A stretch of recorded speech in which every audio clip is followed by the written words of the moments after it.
جی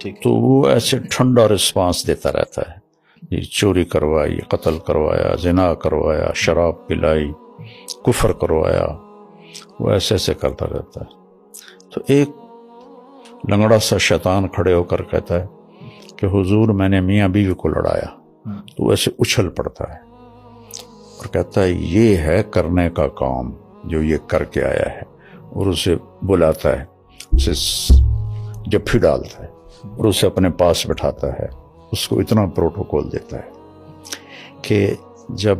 میاں بیوی میں لڑائی ہو جاتی ہے تو 2 خاندان تباہ ہو جاتے ہیں، شرابی کی شراب اس کی ذات تک، تو یہ ایسی بلا ہے